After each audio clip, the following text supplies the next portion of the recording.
We're entering week 2 of food, learning, kids, behavior, all of these topics that are important to parents as we start a new school year. My kids had their first week this week, and it's going pretty well.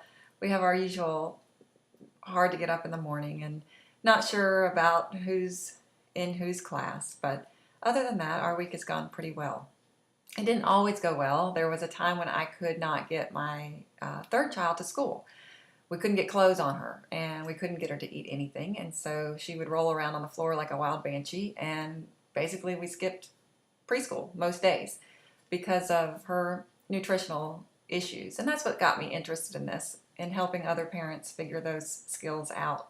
So I hope that we're starting to establish in week 1 that there is a serious connection between nutrition, learning, behavior.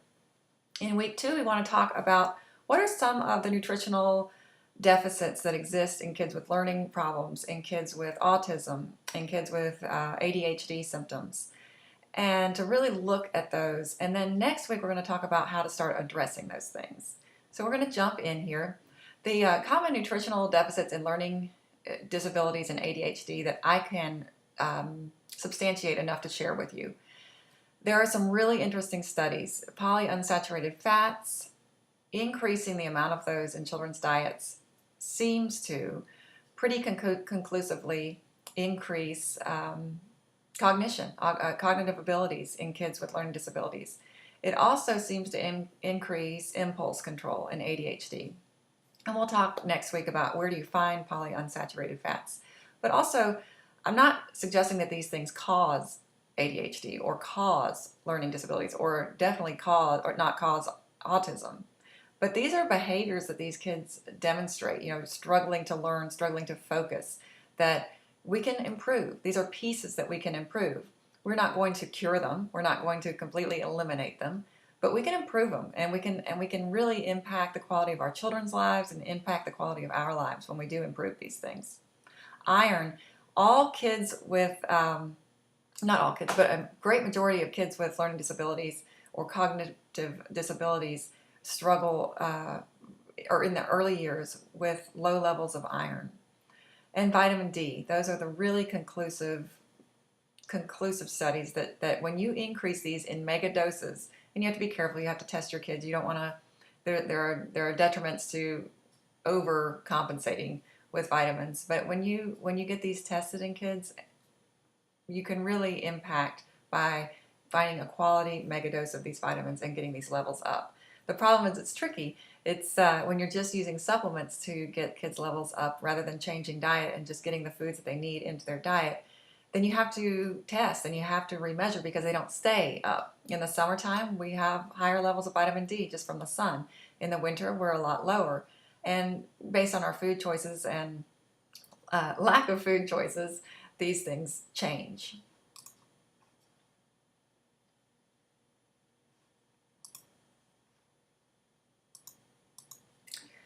Common studies that have been done are just supplementing with a multivitamin. And it's hard to get really good studies on these on school kids because you can imagine the parental consent that has to happen. And in schools, it's pretty tough. But there are some studies out there that show even supplementing at 50% of what the recommended dosage is, especially in kids that were really badly nutritionally deficit, so kids in poverty, they show marked improvement and even an increase in IQ points. And that's pretty phenomenal. And just a little 50% boost of nutritional intake through a multivitamin. So think about what that could do with your kids in what you can control in your lives. And then the really good studies often come out of, and you'll see I've been sharing these in the Facebook group, but out of prisons because that's a pretty controlled environment. Correction of nutrient intake, either through a well-balanced diet or low-dose vitamin mineral supplementation, corrects the low concentrations of vitamins in blood, improves brain function, and subsequently lowers institutional violence and antisocial behaviors by almost half. I mean, there's no medicine that's doing that. That's pretty phenomenal. And so I really want us to look at, these are the studies that I feel good. I don't report all the studies you can find. You can find a lot of anecdotal evidence. You can find a lot of, parental evidence. That was my evidence in my house. But I'm pretty careful about what I share with you because it has to measure up to very strict standards of, peer review, double-blind studies, because I don't want us to get torn apart on those things. And so these are the links that I'll share with you in the lesson this week. Children with autism are especially sensitive to nutrient deficits because they're such picky eaters. And anybody with an autistic child or who has worked with autistic children in schools can tell you getting through mealtime, or getting any kind of good nutrition into these kids' weekly routines is just next to impossible. And so, again, I'm not saying that the nutrient deficit causes autism by any means. It does not. There's no evidence to say that it does. But if we can start to look at ways to get these nutrient levels up, you will see some decrease in the behaviors that go along with autism that are hard to deal with as a parent, that are hard to deal with as teachers.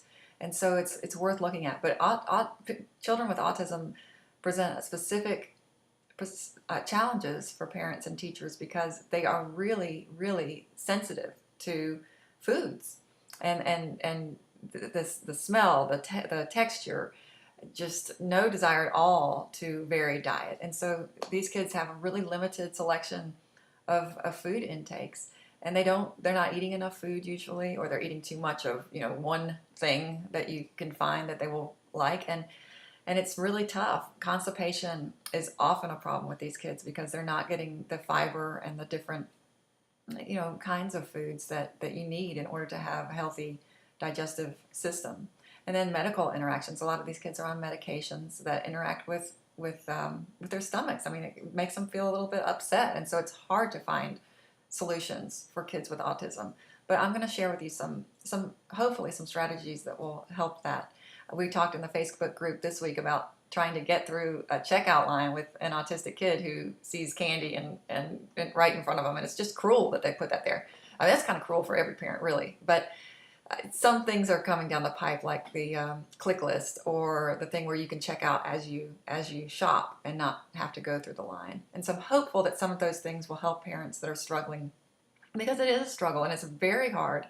And trying to manage, working and taking care of kids who have really severe aversions to healthy food is tough. It's hard with regular kids to get them to eat. So I don't want to diminish the struggle. It is a real struggle, but I hope that I can leave you a little bit hopeful.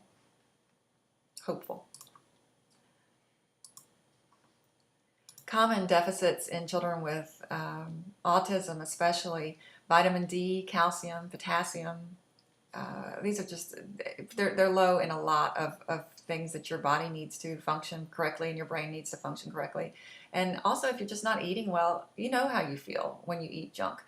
You know how we all feel. We feel sluggish and cranky and tired. And when your blood sugar is up and down, that's really, it's irritating. And you can see that in kids. They just don't feel well. Oftentimes when I would get children at school and they would start to go on Ritalin or Adderall, it would really upset their stomachs. And so they're just so tired. They get really skinny because nothing sounds good to them.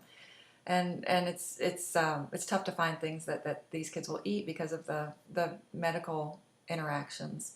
And so we're going to look at some things that hopefully will help. I want to end with a little video that might give you some hope, and then we'll talk more this week in the Facebook group.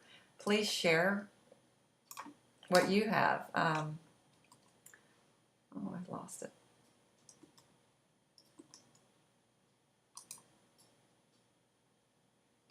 I'm going to open up this video and share it with you.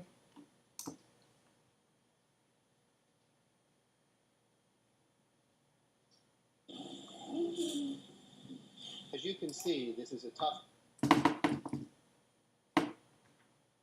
Trying daily to get him to eat new foods, and Mom has been too. He refuses.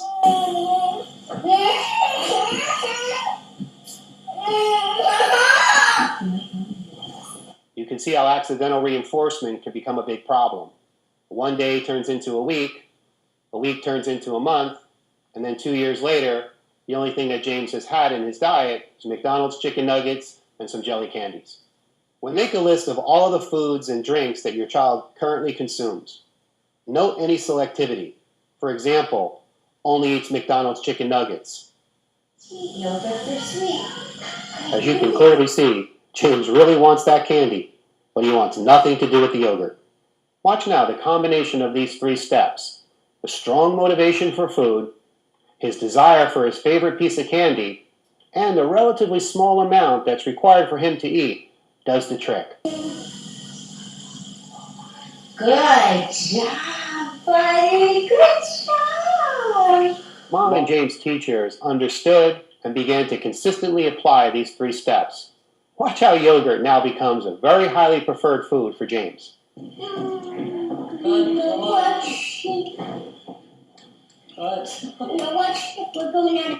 At the time this video was taken, which you will see again later, the yogurt was actually used as a promise reinforcer for eating half a tuna sandwich. Mom and James' teachers never thought that eating the yogurt was possible, much less a tuna sandwich. In our effort to continuously move towards independence, now you're going to see James having lunch with his friend Niall. At this point, James now eats independently with his classmates. Notice he does not need any additional reinforcement. He still gets more time to eat, but it's no longer a major issue in his life. In fact, there's no more feeding intervention going on at this time.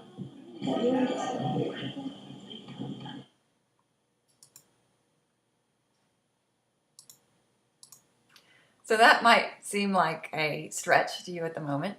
And if it does, that's okay. I remember thinking there was no way I would get to that point either. And I'll show you, I'm going to share a video from our transition.